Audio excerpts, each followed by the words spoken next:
Trump की मुश्किलों की फहरिस्त में एक और नया मामला जुड़ गया है। 25 राज्यों ने मिलकर ट्रंप के नए टैरिफ को कोर्ट में चुनौती दी है।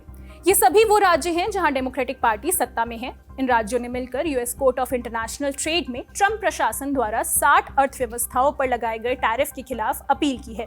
भारत पर भी ये टैरिफ लगाया गया था। डेमोक्रेटिक शासित राज्यों का कहना है कि इन टैरिफ से कंज्यूमर्स और बिजनेसेस के लिए लागत बढ़ती जा रही है, इसलिए राज्यों ने कोर्ट में इस टैरिफ को गैर कानूनी घोषित करने की मांग की है। याद दिला दें कि ट्रंप प्रशासन ने हाल ही में भारत, चीन और पूरे यूरोप समेत 80 से अधिक देशों पर 10 से 12.5% टैरिफ लगाने का ऐलान किया था। कारण दिया था कि ये सभी देश अपने यहाँ फोर्स लेबर यानी जबरदस्ती मजदूरी से बनाए गए सामान के इंपोर्ट पर रोक नहीं लगा पाए हैं। ट्रंप ने इससे पहले फरवरी में 10% ग्लोबल टैरिफ लगाया था, जिसकी मियाद 24 जुलाई को खत्म हो गई थी।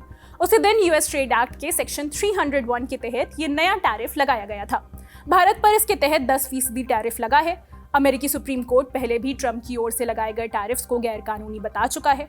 अब देखना होगा कि इस नए टैरिफ के खिलाफ की गई अपील पर कोर्ट क्या फैसला ले सकता है। अगली खबर, हमने 3 अगस्त के दुनियादारी के एपिसोड में आपको बताया था कि बांग्लादेश की पूर्व पीएम शेख हसीना 2 साल बाद पहली बार कैमरे के सामने आने वाली हैं। 5 अगस्त को वो दिल्ली में होने वाले एक इवेंट को वर्चुअली लाइव एड्रेस करेंगी। अब बांग्लादेश ने इस पर आपत्ति जताई है और इस पर भारत से स्टैंड क्लियर करने की बात की है।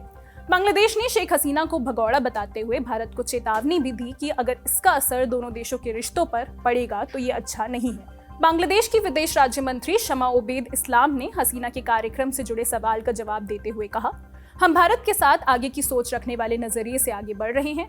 हम नहीं चाहते कि इस पर कोई भी असर पड़े। भारत को अपना रुख साफ करना होगा। हम नहीं चाहते कि भगौड़े आरोपियों के बयान से भारत बांग्लादेश के रिश्तों को नुकसान पहुंचे।